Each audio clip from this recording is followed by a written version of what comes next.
Hello Bookworm family, it's Danny. Welcome back to my channel. If you're new, go ahead and hit that subscribe button down below. Don't forget to turn on the notification bell because it's always a mystery when I post new videos. And don't forget to follow me on Instagram. It is at Danny's Book Corner 2018. Post on there way more than I post on here.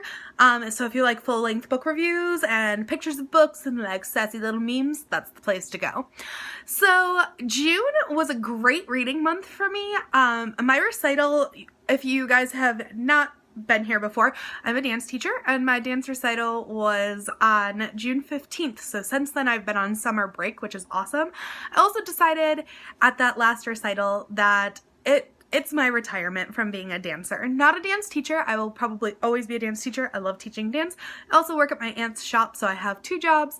But I love being a dance teacher. I just don't have the passion for actually going on stage and performing anymore. I might do an occasional like adult tap dance or something that we offer at our studio, but it's just not something that I get excited to go out and perform anymore. I get more excited to go out and watch my kids perform. I think they have so much heart and so much talent and so much passion, and it's just been something really tolling on my body. If you guys have not been on my channel before, 2 years ago I had triple knee surgery, just not been the same dancer since. It was kind of a bummer because it happened right at the peak of my dancing. I was probably the best that I ever been at that point, and it dislocated, so it really bummed me out. Thought it healed and then it just kept dislocating and it was just a rough time, but I ended up getting the triple knee surgery. I came back, I did my thing, I went back into being a dancer, and I kind of felt like that was my comeback, and since then I just haven't really had the passion for it. Like, I knew I could do it again, but it's still tolling, it's still tiring, my knee gets swollen, have back issues and stuff like that, so it's just my time, and it's an okay time because I know a lot of dancers retire between the ages of 27 and 35, and I am 27 now, so I am on the younger side, but again, I did have knee surgery, so it's just something that was challenging for me to overcome. I'm glad I did it, I'm glad I got back on stage, but this past recital just showed me that my body's just not up for it anymore. Other than doing like an occasional like adult dance or like goofy teacher dance or something like that, you know, it's just not my thing anymore. But I love teaching. I put 100% into my students and I will always be a dance teacher. I don't ever see myself not being a dance teacher, so really excited. But having time off from dance, resting my body, I've done a lot of other stuff this summer so far. I've actually gone book shopping with my bestie. We kind of went on like a little book shopping trip. It wasn't even that long ago, it's like a week ago maybe, and we had lots of fun. That was really fun because normally when I see her it's usually for an event or something, so it's just a really nice relaxing day. I've been swimming with my niece a bunch already this summer. She loves when I go swimming with her, even if I don't necessarily want to go swimming that day. I somehow always get suckered into it, but she's pretty cute. And my niece and nephew and I actually filmed a YouTube video tomorrow, or yes, we filmed it tomorrow. No, we filmed it yesterday, and that'll be up soon. And that was actually a non-book related video. It was just something cute and fun that we did. And my niece turned 6. My oldest niece turned 6, and my nephew's turning 4 soon, and I'm just really happy to be having some time off to spend with them.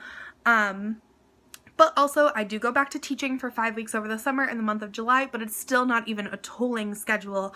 I only work Monday through Thursday, and some of those days are not even full shifts, so it's just a really relaxing time for me. Summer is just such a relaxing time, and it's good because I get to plan my dances for next year, get to think ahead, but I also have so much time to read, and that is the exciting part. I love having summer to just sit outside, or sit by the pool, or sit in the air conditioning, because that's really where I spend most of my time because I love the air conditioning, and just curl up with a book and read. It's what I love. It's what I love to do, and that is why we are here. So in the month of June, I read 13 books. It was a couple months ago when I read 10, I think, and I was like, I never saw myself, 10 or 11, and I was like, I never thought I'd ever hit double digits, and now I'm hitting 13. So I'm ecstatic. I am a part of a reading group online called Reading Rivalry. If you guys are interested in that, it is on Facebook, and basically you get paired up into a team, or not paired up, but like grouped up into a team, and then you get to do, you get criteria that you have to meet, and you're trying to gain the most points. So this month's theme was actually Rainbow Rowell, so a lot of my books were based off of Rainbow Rowell tropes, the colors of the rainbow, her name, stuff like that. So you will kind of see that theme throughout as I am telling you about the books that I read. But without further ado, let's get started. So the very first book that I read was by Rainbow Rowell, because that was the #1 criteria, was the author highlight of reading a book by Rainbow Rowell. Never been super interested in her as an author. I don't know why. I've never read any of her books. I just see her books and read the descriptions. They just don't sound like things that I would really care about. And she writes really long books. For the longest time too, I thought Rainbow Rowell was a guy. I don't know why, but for the longest time I thought Rainbow Rowell was a guy. Apparently it's a girl. So I did end up reading this one first. It was Runaways Find Your Way Home. It is a graphic novel based off of the old Marvel graphic novel comic books. I don't know what the difference is. If anybody knows the difference between a graphic novel and a comic book, comment below and let me know, because it's something that I've wondered, but I've just never really known the difference. So this was a graphic novel, whatever it is, series back in the early 2000s, and it stopped for a period of time, but it was basically about a group of 5 kids, 5, 6, 5, I think 6, 1, 2, 3, 4, 5, 6. Yeah, the dinosaur is not actually a person, but there's another person involved. So 6 kids who were grouped together. They ran away from home because they had superpowers and they weren't accepted, and for many, many different reasons they ran away from home, found each other, kind of created this little nuclear family for themselves, and started doing stuff with their superpowers, saving the world, stuff like that. I never read any of the original 2000 ones, so this was my first one that I read, so I was a little confused because I didn't really know what was going on. But basically in the start of this book, I won't give too much away because in the previous series someone died, and in the start of this book they find a way to bring her back and have her back as herself again, but she's still like her former self. She hasn't grown up at all. So they find a way to bring her back, and she is kind of trying to figure out why her group of friends all split off and went their own ways. They're not together anymore. They're not a group anymore. So she kind of makes it her mission to go back, find them, and remind them why they were a family to begin with. So I gave this book 2 out of 5 stars. I did not hate it. I didn't really understand what was going on for a lot of it because I never read any of the previous 2000s graphics, but when I picked it up I was under the impression that I didn't have to.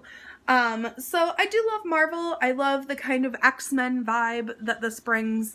I love that it's YA based and not adults in it. There's just a lot that I sped through it. I think I read it. Yeah, I did. I read it in one day. I have my cheat sheet down here. But I did read it in one day. It just didn't do anything for me. I'm not saying that all of her books are like that because I know she writes novels, but just how I felt about the graphic novel. Not anything I really cared about. But it wasn't horrible. I liked the concept of it. I just didn't understand because I had never read any of the old ones. So the next book that I read was Number the Stars by Lois Lowry. Again, I read this in one day. I actually read these past 2 books on the same day. I was on a reading binge that day. But this is about a young girl whose best friend is Jewish during the time of the Holocaust, and she has to go live with this girl's family, so Anne-Marie. Sorry, I forgot her name. I literally read this the second day of June and kind of forgot that I read it. To be perfectly honest, it wasn't anything that left a lasting impact on me, but basically Anne-Marie, her friend has to move in with her family and pretend that she is part of their family because her parents had to go into hiding because of the Holocaust, and then Anne-Marie has to help her kind of escape and help them kind of get across the border to where they needed to go. And it's a really bad description of this book. I know I'm not giving it justice, but it just didn't leave a lasting impact on me, so I'm trying to sit here and remember what it's about. But yeah, it wasn't a bad book. I gave it 3 out of 5 stars because I like the topic of the Holocaust. I like the topic of World War II. It's a very interesting time for me to read about. I've just read better books about that time period, so it just didn't really make my brain explode or anything with new information. It was definitely a cute book, and I think that it would be a good step into reading for kids who are just starting to learn about that time period, because it definitely didn't have anything graphic or scary in it, but it just had that intensity of what World War II was for everybody. So wasn't a bad book, just wasn't my favorite. Kind of just felt middle ground, no lasting impact, meh feeling, meh. So the next book that I read, I don't have a physical copy of. I listened to it on audiobook, and it was Viking Ships at Sunrise by Mary Pope Osborne. So if you guys know the Magic Tree House series, you know that this is a part of the Magic Tree House series. I kind of went on a Magic Tree House series binge this month. It was bad. It was bad because I loved those books as a kid, and I needed a book about Vikings for my reading challenge, so I ended up reading or listening to this one because I needed a book about Vikings. It wasn't like the most interesting, fantastic book that I've ever listened to on audiobook because obviously it's for kids, but it did bring me back to my childhood. I loved the Magic Tree House books when I was younger. They're like my top books.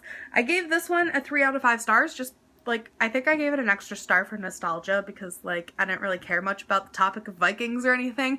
But basically, if you don't know what the Magic Tree House books are, they are about siblings, Jack and Annie, who have a magic tree house that can teleport them anywhere into a book in that time period.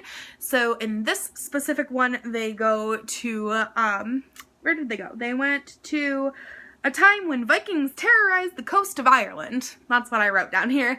But they went back to a time where the Vikings were on the coast of Ireland and they were kind of tormenting that specific area of Ireland and the people who lived there and doing what Vikings do. And so Jack and Annie had to go back in time and kind of fight off the Vikings. So, you know, it's just a silly, goofy little kid's book, but I love it.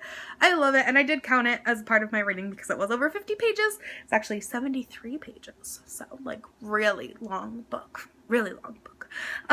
But yeah, I did give it 3 out of 5 stars. Just an extra star for nostalgia, to be honest. So the next book that I read, I also listened to on audiobook. Didn't actually read, listened. I mean, I don't really know. I guess it's listened, but, like, I envisioned myself reading it when I'm listening to it. But it was The Lemonade War by Jacqueline Davis. This book was about siblings who have been kind of bickering all summer long, haven't really been getting along, and they open up separate lemonade stands to kind of compete against each other and see who can win the most money, and whoever wins the most money gets to keep the money of both people. So it was a really cute book. I liked it. I thought it was sweet. I needed it because for my reading group, I needed a book with a drink on the cover, and I didn't feel like really like reading any book with like an adult beverage on the cover. Just wasn't in the mood for that. Was really in the mood for just like summery vibes, and this took place during the summer. It was just cute. I just liked it. I did give it 4 out of 5 stars because I thought it gave really good life lessons. It didn't touch too much on like the drama or the problems that it could have, but it definitely gave like a very like moral of the story overall vibe, and was a little silly and a little funny. It was cute. I definitely liked it. It was cute. So the next book that I read was Impulse. This is book 1 of this specific series by Ellen Hopkins. She writes a lot of these like thick stanza poetry based books. They don't really read like poetry. I mean, I guess anything can read like poetry now, but they're more just like stanza-y written books. Big disappointment. So I had found this book on the shelves of Barnes & Noble actually just a couple weeks before I read it. I read it for my reading challenge, needed something with a Rainbow Rowell trope, and so I picked mental health as the trope, and this book takes place in a mental health facility, goes back and forth between 3 characters. One has a drug addiction, one has an addiction to cutting, and one is, I believe, just suicidal. I think that was the only problem. Oh, he was like with an older woman and suicidal kind of thing. Really, really bad portrayal of mental health. I gave this book 1 out of 5 stars, and honestly, that was gracious. I do not suggest this book. It is a very, very triggering book. So if you have mental health problems, this is not a great book to read. Also, it makes doctors look stupid, which there are some doctors out there that are. I've run into them myself, and they're just not, they're not understanding, they're not nice about anything with mental health. However, there are so many doctors out there that care so deeply and want to help people so deeply. This gave them a really bad image. Also, the concept was that when these kids reached a certain point in getting better, they were brought into the wilderness to have to kind of survive. I don't know any therapist who would be like, you know, the best way to cure your anxiety? Put you in a wicked anxiety-ridden situation and hope for the best. Really not anything that I've ever heard happening before. Maybe there's a place like that. I've never heard of it, but it was such a disappointing book. Like, I really had high hopes for it, but it just portrayed mental health so negatively. They also got a lot of terminology wrong. There's a difference between anxiety and depression. There's a difference between borderline personality disorder and bipolar disorder. There are differences, and people just kind of tend to all group it together like, oh, you're bipolar, you're also schizophrenic. No, they are two very different things. And this book did not do a good job of differentiating between the two. They would use terminology like BPD and say that it stands for bipolar disorder when it stands for borderline personality disorder. So there's a lot of things that I had issues with in this book. I don't know how the rest of her books are, but I don't think I'll ever pick up one by her again just because of how insensitive it was towards the situation. So if you're somebody who likes this book, please feel free to debate with me in the comments. I will never tell you that your opinion is wrong. I'm just very interested in hearing other people's opinions, and why you think that this was a good book kind of thing. But for me, it was just a very offensive book. As somebody who struggles with mental health struggles, it was just a very offensive book to me. So, moving on to something a little bit more upbeat, I listened to another Magic Tree House book. Shocker, I told you, I went on a Magic Tree House binge this month. But I listened to Tonight on the Titanic. This book just has a lot of fond memories for me. The very first day that I got a computer when I was a kid, I was actually sitting in my room reading this book, and it just is one of those things that, like, I remember, like, growing up. I didn't have a computer for a really long time. Got it very late in life. Almost all my homework was already over onto computers that I was having to do at school, because I didn't have a computer at home. So I finally got a computer, and while my brother was setting it up, I was sitting in my room reading Tonight on the Titanic by Mary Pope Osborne. So again, this book follows Jack and Annie and their magic tree house, and they are given a special task where they have to receive 4 gifts through different periods in time, and it starts on the Titanic, and they're doing this to help save a dog from a, like, magic spell that the dog is under. So they start on the Titanic, and basically they get there right as the ship's about to sink, and they end up having to try to help 2 people escape the Titanic because nobody's taking the sinking seriously because they think it's unsinkable. So obviously we know in history that that is not true. I gave this book 5 out of 5 stars. I'm not ashamed. I definitely know I gave it mostly stars for nostalgia and, like, the memory of it, but I remember reading this as a kid and being like, this is top book. And I definitely read this book, like, I think I got my computer in high school and I was reading this book. So when I say I was, like, didn't have a computer for a really long time, I'm serious. It was like high school. I was just reading a kid's book. Just happened to be in my room reading a kid's book at the time. But yeah, I love Mary Pope. I love the Magic Tree House series, man. And so that brings me into the next book that I read, was actually another Mary Pope Osborne book called Dingoes at Dinner Time. I read this book because I needed a book with a rainbow on the cover for this reading challenge that I was doing this month, but I ended up switching to a different book for it because I wanted more points. Like, it's based off of how many pages you read, and this book specifically was only 98 pages. So I ended up reading a different book for that, but this one is the end of that special quest where they have to go receive 4 gifts. This was the last gift that they have to receive, and they go to the outback, and they have to receive a gift from a kangaroo, and it happens to be during a time of a wildfire, so they have to go rescue the animals from the wildfire. So just love Mary Pope Osborne. It's a really quick audiobook too. Like, if you guys have younger kids and you just want them to, like, sit and chill and you don't feel like reading a book to them, like, turning it on, it's right on YouTube. I don't know if I'm allowed to say that because I'm pretty sure it's, like, not on YouTube legally, but it's some guy just reading a book. Just some guy reading a book. And he reads it really well, so I like it. So the next book that I read was Love and Luck by Jenna Evans Welch. I gave this book 4 out of 5 stars. This book I was not expecting to like. I needed a book that had a road trip in it. So basically what happens is this girl and her brother have been fighting all summer over a guy that the girl was dating. Her brother ends up kind of ditching out on their original plans because he's sick of her and going on this mysterious road trip to a concert in Ireland. So they're in Ireland for something. They're supposed to be going to, I believe, Italy. was it Italy? I think they're supposed to be going to Italy, and they end up doing a road trip around Ireland instead, against their mother doesn't know or anything like that, and they're with some random guy. But there was a lot of funny moments. I really connected to the main character, Addie. I thought she was really funny. I thought a lot of the stuff she said and did was definitely something I would do. She was just a quirky character with, like, kind of tough guns, she was just fun to read. The 4 out of 5 stars it was definitely an unexpected like for me. I really enjoyed this book. I highly recommend it.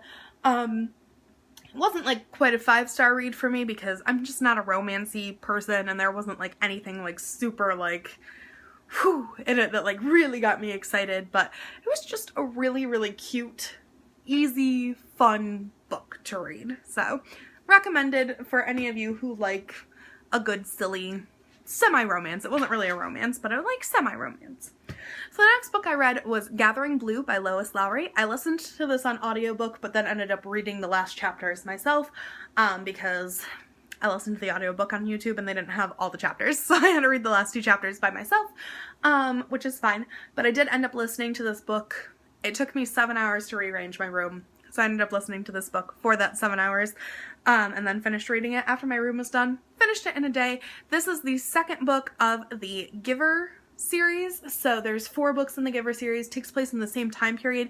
Doesn't have any of the same characters that the Giver book had, but it does take place in the same time period. And basically in this one, there's a young girl named Kira who has a twisted leg, and she was supposed to be sent off to be killed as a baby because she was considered deformed and not able to pull her own weight in the community she was in. But her mom fought it and ended up keeping her, and it is discovered that she's really good at sewing and creating like beautiful patterns with her sewing and embroidery and stuff like that. So basically when her mom passes away in the beginning of the book, the community is trying to outcast her, but they decide to keep her around instead because of her special gift. But she learns quickly that like the special gift is not something to be proud of. Like, she's proud of the gift that she's given, but it's like more work than what she expected it to be, kind of thing. I don't want to give too much away, so I'm trying to be vague, but it's a very good book. I only gave it 4 out of 5 stars because I do like the Giver books so much that it just wasn't the same characters kind of thing, and it wasn't the same concept, even though it took place in the same world.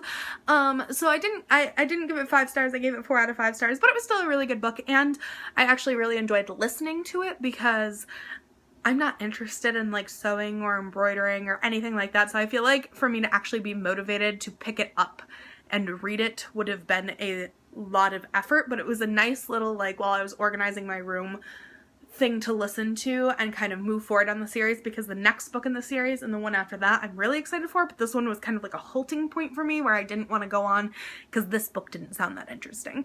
But I actually ended up liking it. It's just not, it wasn't like a super like amazing book for me, but it was a good next step into the Giver series. So the next book that I read is I Am Not Esther by Flor Beale. This book takes place in New Zealand, and a girl is given up basically by her mom unexpectedly to family that she's never met before that are part of a religious cult. I first thought this book was going to be really offensive. I mentioned before that I'm a Christian. Despite having liberal Christian beliefs, there are still some things that I feel like I get upset about when I'm reading like books about cults and stuff like that. It's kind of like, oh, all religion is a cult kind of thing. I don't believe that that's true. I definitely think there's no right or wrong way to believe in your faith.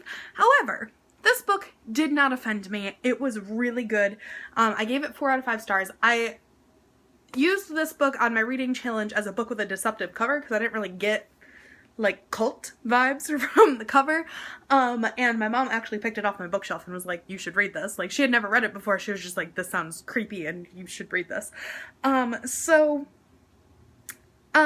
so basically Kirby is taken in by these family members she's never met before. Her name's changed to Esther, and she's expected to live in the way, the plan, all that stuff that they believe in, and it's not her, so she's spending most of the book trying to figure out how to escape without leaving behind the couple family members that she met and learned to love while she was with them.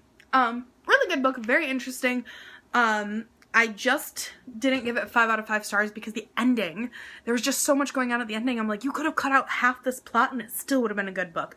So I just didn't like the ending. But the next book that I read is The Memory Thief. So this book I actually changed for the Rainbow challenge that I was originally using Dingoes at Dinner Time for, because the rainbow could have been like an actual physical rainbow or all the colors of the rainbow, and this book had all the colors of the rainbow and it was longer, so I would get more points for it.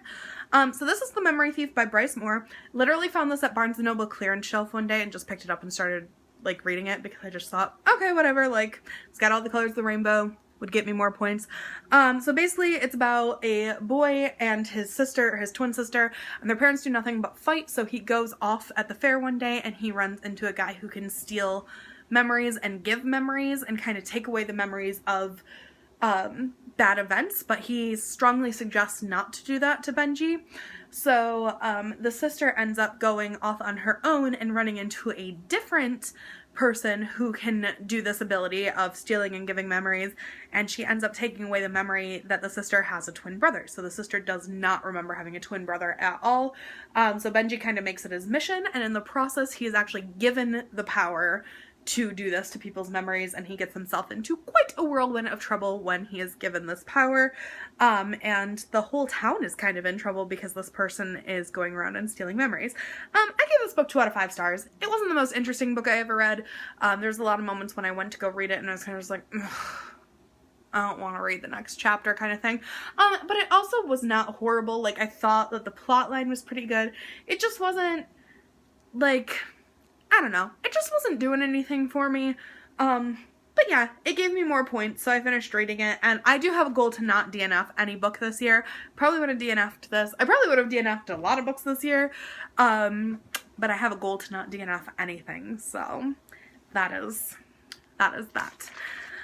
So the next book that I read is Chasing Forgiveness. It is also known as What Daddy Did by Neal Shusterman. This is based off of a true story about a boy whose father, who he never expected in a million years, actually shot his mother. And he's forced to go live with his grandparents, and he is getting to the point where his father's going to be released from prison and realizes, like, I have to start learning to forgive him because he's going to be back in my life, and he doesn't know how to do that. This book was great. It had a lot of like underlying Christian elements to it that I appreciated about forgiveness and understanding, but it also had a lot of like real world, like the people in your life, you never expect them to do some of the things that they do, and then they do them and you're like disappointed, but you also still love them, and you can't figure out how you can feel those two emotions at once. And that book really touched on this topic a lot. I gave this book 5 out of 5 stars. If you guys remember last year I read Orbiting Jupiter by Gary D. Schmidt. Had a lot of similarity to that, and also similarity to Ghost by Jason Reynolds. They both had it was like those two books put together, and I really enjoyed those books last year. So this book is really like, even though it's based off of a true story, definitely like a combination of those two books in my mind, and I just really enjoyed it. I think everybody should read this book. There wasn't anything like too dark in it, like even though it has a dark topic, it wasn't like scary or like left me feeling like nervous or anything like that. Like it handled the situation very well for a very good, I think, age group, because as an adult I enjoyed it a lot, and I know that it's, I believe like late middle school could start reading this book, because again, there's not anything super bad in it that like it would leave you feeling scared, but it just really touched on a tough topic. So then the last book that I read this month, we made it to the end, is Ready Player One by Ernest Cline. I did listen to this as an audiobook, but also read a couple chapters myself, because the audiobook was 15 hours and 40 seconds long. So, no, 15 hours and 40 minutes long. 15 hours and 40 minutes long, sorry. So it was a really long audiobook, but it's basically about a kid. The audiobook was read by Will Wheaton, so it wasn't bad that it was long, it was just long. But it's basically about a kid named Wade Watts who lives his life as Parzival, his online avatar in a world called the Oasis, and basically the whole world pretty much lives their life online with VR glasses and gloves and bodysuits and stuff that all reads their actions and stuff, but they just live online. And so there's this overwhelming, overwhelming, that's not the word I want, but that's the word I'm going to use right now, contest going on. And it's been going on for years of if anybody can find these keys that the creator of the Oasis left behind in his will, then you have a chance to win billions of dollars.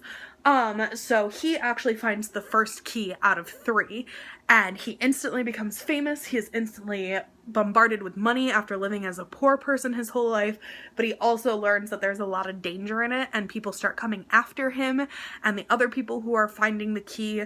And it was a good book. I only gave it 3 out of 5 stars because there was so many excess details that I didn't feel like I needed. But the world, the idea, I could totally see this happening to our world where we all just kind of live our lives online. And it's a really sad concept and a really scary concept, but it was such a good idea. Such a good idea. Just the creativity that went into this book just amazed me. So I really liked it, but again, I only gave it 3 out of 5 stars because there was just a lot of details and it was so long. Even though it looks short, like I will show you guys, this is the font. So it's super, I don't know if you guys can, oh, that's a blank page, Danny, good job. But the font is super tiny and it's just long. But yeah, so that was my month of June reading. I hope you guys enjoyed this video. I know it was a long one. Thanks for sticking with me to the end. But yeah, I really enjoyed the books that I read this month. But so far I haven't had like an overall favorite other than the Harry Potter series, because as you guys know, I'm rereading that. Did not read one in the month of June, but do plan to read Order of the Phoenix in July. But yeah, I haven't had like a super awesome book that I've read yet this year. So if you guys can think of any that you're like, oh, 5 star, 5 star, 5 star. Like, I want a book that's so good it's more than 5 stars. It's like 10 stars, you know? No, I sound ridiculous. Okay. Anyway, I hope you guys enjoyed this video. Thanks so much for watching. Bye!